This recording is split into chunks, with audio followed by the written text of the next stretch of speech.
안녕하세요. WMH 채널입니다. 국방부가 2021년부터 2025년까지 300조 7천억 원이 투입되는 국방중기계획을 발표했습니다. 향후 5년간 무기 개발 및 도입과 국방 운용에 사용되는 재원이 연평균 6.1%씩 증가하는 방식입니다. 이 계획대로라면 2024년에는 한 해 국방예산 60조 원 시대가 열리게 됩니다. 10일 국방부에 따르면 연도별 국방재원은 2021년 53조 2천억 원, 2022년 56조 5천억 원, 2023년 59조 8천억 원을 거쳐 2024년 63조 6천억 원, 2025년 67조 6천억 원에 달할 전망입니다. 올해 처음 50조 원을 돌파한 국방 예산이 4년 만에 60조 원에 진입한다는 의미입니다. 이것은 일본의 국방 예산을 뛰어넘는 규모입니다. 올 1월 국방부가 발표한 자료에 따르면 2026년 한국 국방 예산은 71조 2천억 원을 넘어서며 일본 방위 예산 69조 6천억 원보다 2% 정도 앞선다는 전망이 나옵니다.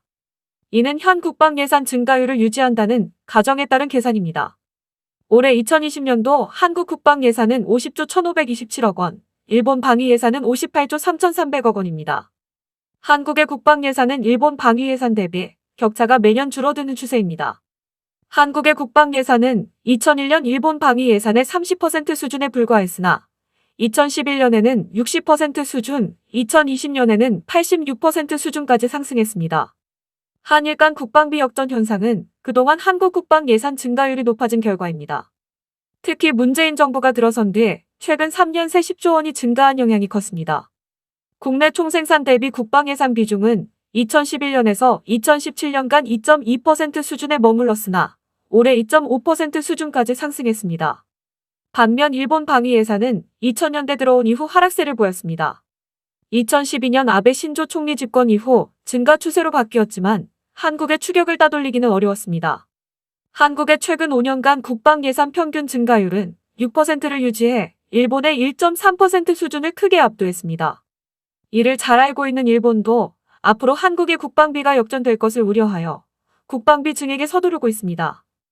일본은 2020년 방위비가 전년보다 6.3% 증가하 노조 3,222억 엔에 이르렀고 매년 한국 정도의 증가폭을 유지하려 하지만 재정 건전성이 나쁜 일본에겐 쉽지 않는 선택이 될 것입니다.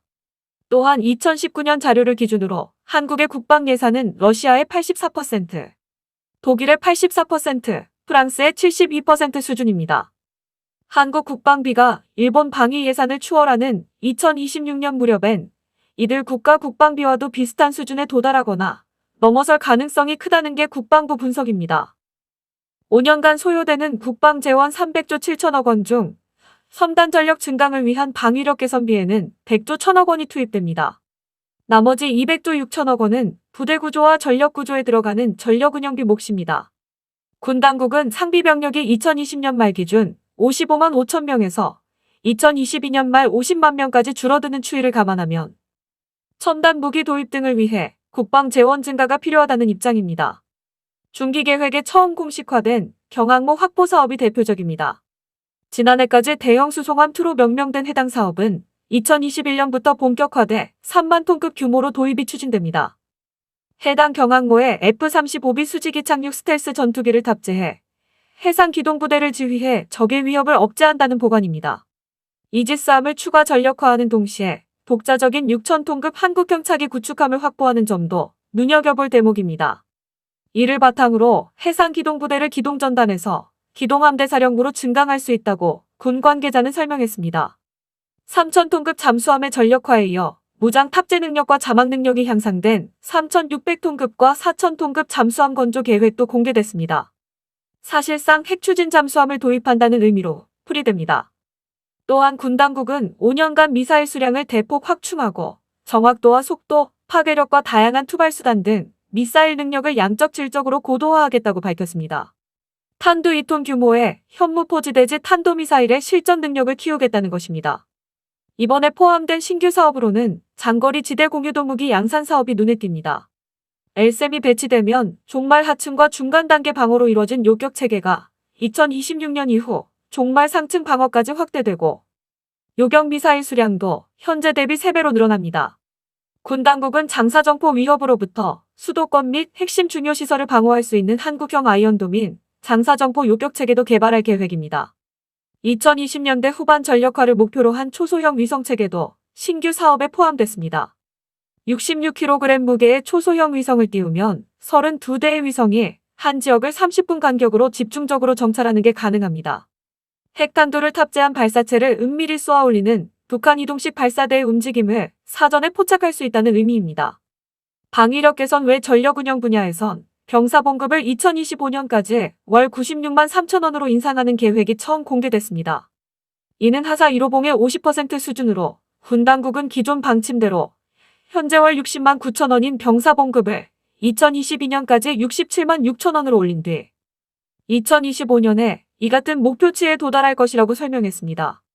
국방부 관계자는 이번 중기 계획은 강한 군대 책임 국방 달성을 위한 필수 소요를 반영했다며 누구도 넘볼 수 없는 유능한 안보, 튼튼한 국방을 구현하고 한반도 평화 프로세스를 굳건히 지원할 수 있도록 전력을 다할 것이라고 말했습니다.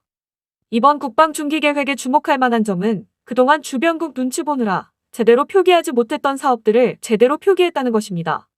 지난해까지 대형 수송함 2로 명명된 해당 사업은 3만 톤급 경항모 사업으로 명칭이 변경되었고 또한 국방부는 이날 2021년에서 2025년 국방 중기 계획을 발표하며 영해와 한반도 주변 해역에 대한 감시 정찰 임무를 수행하고 유사시 대응 능력이 강화된 3,000톤급 잠수함 전력화를 완료하고 무장 탑재 능력과 자막 능력이 향상된 3,600톤급 및 4,000톤급 잠수함을 건조하겠다고 밝힘으로써 사실상 핵추진 잠수함 도입을 표명한 것입니다. 국방부 관계자는 신형 잠수함에 잠수함 발사 탄도미사일을 탑재할 계획이 있냐는 기자들의 질문에 탑재할 계획을 갖고 있다고 답했습니다.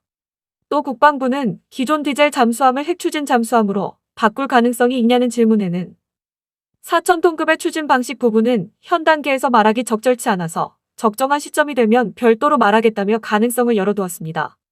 국방부의 이날 발표대로 3,600톤급과 4,000톤급 잠수함에 잠수함 발사 탄도미사일 발사관이 늘어나고 추진 방식까지 핵추진으로 바뀌면 우리 군의 잠수함 전력은 크게 강화됩니다. 핵추진 잠수함이 확보되면 자망 중 수면으로 상승할 필요가 없어져 위력이 배가 됩니다. 반면 디젤 엔진을 적용한 잠수함은 연료 연소에 필요한 산소를 확보하기 위해 정기적으로 수면 위로 떠올라야 하고 이 과정에서 적에게 동선을 노출하게 됩니다. 또 핵추진 잠수함은 시간당 평균 20에서 25노트로 이동해 지구 한 바퀴를 40여일 만에 돌 수 있습니다. 반면 디젤 잠수함의 속력은 시속 6에서 7노트에 그칩니다. 현재 핵추진 잠수함을 보유하고 운용 중인 국가는 미국과 러시아, 영국과 프랑스, 중국과 인도 등 6개국으로 알려졌습니다. 여기에 브라질은 프랑스의 도움으로 핵잠수함을 건조 중에 있습니다. 다만 핵추진 잠수함을 도입하려면 한미 원자력 협정이라는 걸림돌이 사라져야 합니다. 우리나라는 원전 연료의 안정적 확보를 명분으로 재처리 기술을 가져야 한다고 주장하는 반면 미국은 핵무장 확산을 막고 핵연료 공급원을 확보하기 위해 우리나라의 핵재처리 기술 개발을 반대하고 있습니다. 이런 한미 원자력 협정에 따라 한국은 20% 안팎의 저농도 우라늄만 사용이 가능한데 이런 조건을 맞춘 잠수함은 프랑스의 바라쿠다급이 유일합니다. 또한 바라쿠다급은 수중 배수량이 5,400톤으로 장보고 3급 배치 3보다 조금 큰 정도여서 한국 해군의 요구와 비슷합니다. 사실상 이번 중기 계획의 핵잠수함 획득 계획은 프랑스의 바라쿠다급을 염두에 둔 것으로 풀이됩니다. 지난 5일 일본 방위성에 따르면 고노 방위상은 전날 기자회견에서 적 기지 공격 능력 보유 논의를 둘러싼 일본의 방위 정책 변경에 관해 한국이나 중국 등 주변국의 이해를 충분히 얻지 못한 것이 아니냐는 질문에 왜 한국의 양해가 필요한가? 우리나라의 영토를 방위하는 데 하고 답했습니다. 적 기지 공격 능력은 탄도미사일 발사시설 등 적국 내에 있는 기지를 폭격기나 순항 크루즈 미사일로 공격해 파괴하는 능력입니다. 이젠 일본은 한국과 중국의 눈치는 볼 필요 없이 전력을 증강해 나가겠다라는 취지로 풀이될 수 있는 내용입니다. 일본은 이렇게 나가고 있으며 중국은 더해 주변국의 말 한마디 없이 미사일을 증강하고 있습니다.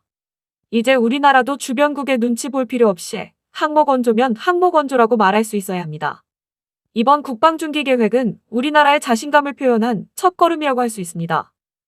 이상 마치겠습니다. 시청해주셔서 고맙습니다. WMH 채널이었습니다.